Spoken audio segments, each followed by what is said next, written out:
अस्सलामुअलैकुम। इल्म गाह यूट्यूब चैनल में खुश आमदीद। जैसा कि आप लोगों के नॉलेज में है, पंजाब के जो गवर्नमेंट कॉलेज हैं उनके अंदर टीचर्स की जो शॉर्टेज है उसकी वजह से हर साल CTI की जॉब्स अनाउंस की जाती हैं।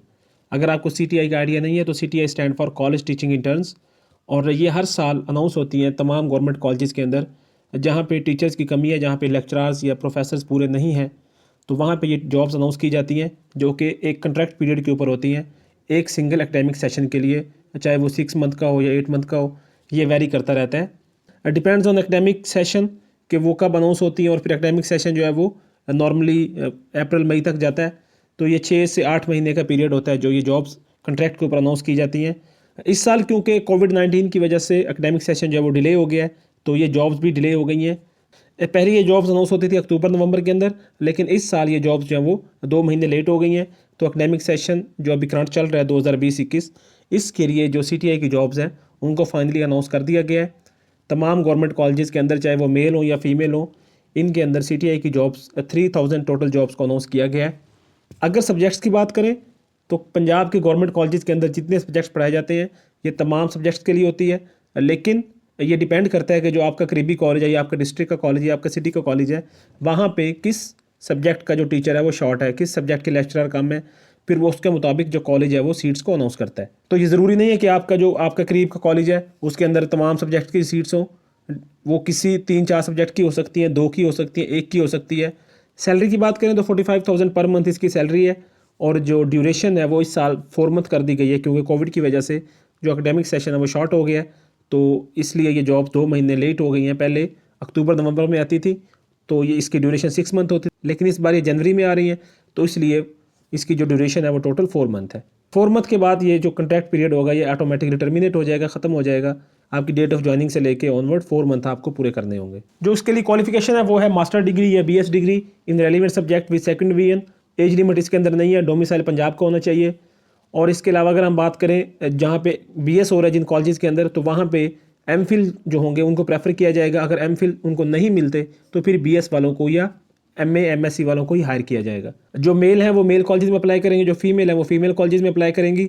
लेकिन जहाँ पे BS का प्रोग्राम कंटिन्यू है जिन कॉलेजेस के अंदर, वहाँ पे जो फीमेल्स हैं वो मेल कॉलेजेस के अंदर भी अप्लाई कर सकती हैं। अगर आपका जो करीबी कॉलेज है वो BS का कोई प्रोग्राम करवा रहा है, फॉर एग्जाम्पल अगर वो BS फिजिक्स करवा रहा है, तो आप एज अ फीमेल भी फिजिक्स के सब्जेक्ट में मेल कॉलेज के अंदर अप्लाई कर सकते हैं, क्योंकि BS के अंदर को एजुकेशन होती है, तो वहाँ पे फीमेल CTIs भी अप्लाई कर सकती हैं। अब ये कुछ इंपॉर्टेंट डेट्स हैं इनकी अगर हम बात करें तो 13 जनवरी को तमाम कॉलेज हैं वो अपनी वेकेंट पोस्ट शो कर देंगे अपने नोटिस बोर्ड के ऊपर।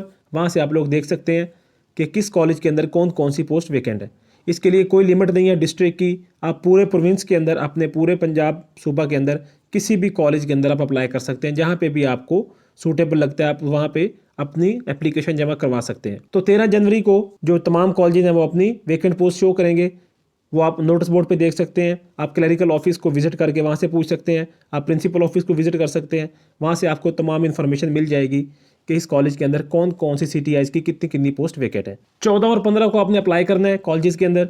कॉलेज आपने विजिट करना है, जहाँ जहाँ अप्लाई करना है पूरे पंजाब के अंदर आप किसी भी कॉलेज के अंदर अप्लाई कर सकते हैं जहाँ पे आप चाहें। अप्लाई कैसे करना है ये हम नेक्स्ट डिस्कस करेंगे कि अप्लाई करने का पूरा प्रोसीजर किस तरह से होता है। तो CTIs के जो इंटरव्यूज़ हैं वो कंडक्ट होंगे 21, 22 एंड 23 जनवरी को।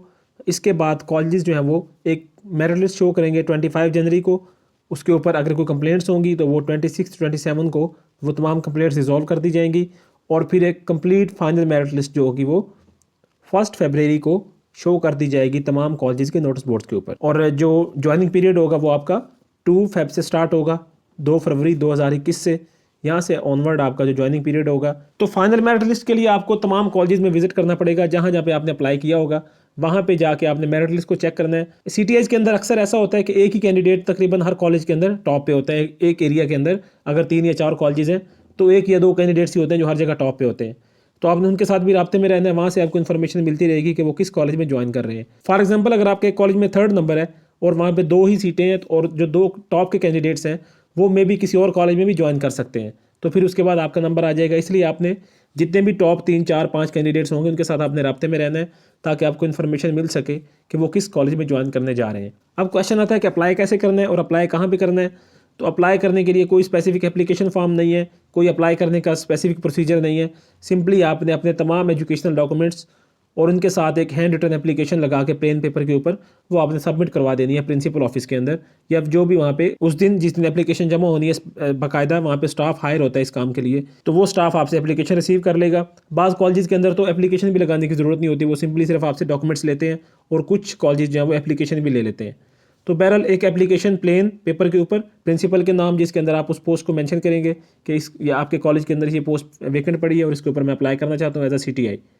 तो वो एप्लीकेशन और आपके तमाम एजुकेशनल डॉक्यूमेंट्स आपने लगा के एक फ़ाइल के अंदर एक फ़ाइल बना के हर कॉलेज के अंदर जहाँ जहाँ आप अप्लाई करना चाहते हैं पूरे पंजाब के अंदर हर कॉलेज में अप्लाई कर सकते हैं, जहाँ जहाँ आपके लिए सूटेबल है वहाँ पे आपने उस एप्लीकेशन को उस फाइल को जमा करवा देना है। अब अगर मेरिट फार्मूला की बात करें तो मेरिट फार्मूला जो है वो टोटल 100 मार्क्स होंगे। वो अब किस तरह से डिवाइड होते हैं, एकेडमिक क्वालिफिकेशन टोटल 85 मार्क्स की होती है। इसका हम ब्रेकअप आके देखते हैं कि इसको किस तरह से ब्रेक किया गया 85 मार्क्स को। और इसके अलावा फिर हायर क्वालिफिकेशन MPhil के 3 मार्क्स हैं, PhD के 5 मार्क्स हैं। अगर आप पोजीशन होल्डर हैं बोर्ड के अंदर या यूनिवर्सिटी के अंदर तो भी आपको फर्स्ट पोजीशन पे 5 मार्क्स मिलेंगे, सेकंड पे 3 मिलेंगे और थर्ड पे 2 मार्क्स मिलेंगे।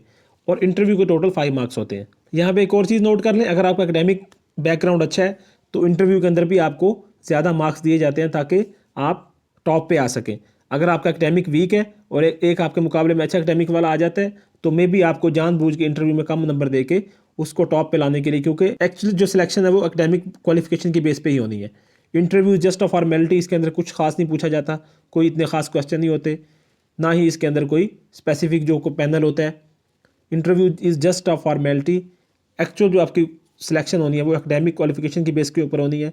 अगर आपके जो एकेडमिक के मार्क्स हैं वो अच्छे होंगे तो इंटरव्यू के अंदर आपको डेफिनेटली एज दे के टॉप पे लाया जा सकता है। अब अगर हम बात करें एकेडमिक मार्क्स की तो एकेडमिक मार्क्स टोटल जो है वो 85 हैं। उनको इस तरह से ब्रेक किया गया जो आप देख सकते हैं, level 1, level 2, level 3, level 4 and level 5। इसके अंदर दो है A और B। ए के लिए क्या है कि अगर आपने मास्टर किया है और बैचलर किया हुआ है, मतलब कि BA BSc और उसके बाद MA MSc, 15 मार्क्स जो है वो BA BSc के हैं और 40 मार्क्स जो है वो MA MSc के। ये मैक्सिमम मार्क्स हैं। इसको फिर आगे डिवाइड किया गया डिवीजन वाइज और परसेंटेज वाइज। जो टॉप का लेवल है उसके अंदर सेमेस्टर सिस्टम के मार्क्स हैं और जो नीचे का लेवल है उसके अंदर एनुअल के मार्क्स हैं। इसके अलावा दूसरी पॉसिबिलिटी क्या हो सकती है कि आप अगर आपने BS किया हुआ है तो BS के 55 मार्क्स हैं। BS क्योंकि 4 इयर्स का होता है तो इसलिए इसके टोटल 55 मार्क्स हैं। जैसा कि BSc और MSc को आप देख सकते हैं ऊपर उसके 40 और 15 है, तो ये टोटल 55 बनते हैं। इस तरह BS को शुरू में ही टोटल 55 दे दिए गए हैं और फिर इंटर के दोनों के लिए बराबर हैं। इंटर के 15 है, मैट्रिक के 15 है। फिर उसको अब ये मैक्सिमम मार्क्स हैं, मैक्सिमम मार्क्स को फिर डिवाइड किया जाएगा अकॉर्डिंग टू परसेंटेज।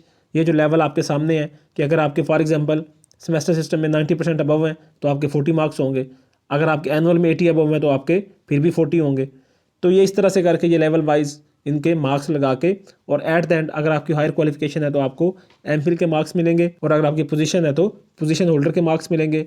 ये टोटल मार्क्स मिला के फिर इंटरव्यू के मार्क्स मिला के आपका जो आपका फाइनल मेरिट होगा वो बनाया जाएगा। इसी फार्मूले को यूज़ करके तमाम कैंडिडेट्स का जो मेरिट है वो कैलकुलेट किया जाएगा और फिर फाइनल मेरिट लिस्ट को प्रिपेयर किया जाएगा।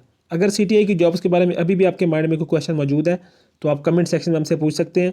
अगर आपको वीडियो पसंद आई है तो चैनल को सब्सक्राइब कर लें, वीडियो को लाइक कर दें ताकि आइंदा भी इस तरह की तमाम यूज़फुल वीडियोज़ आप तक पहुँचती रहे।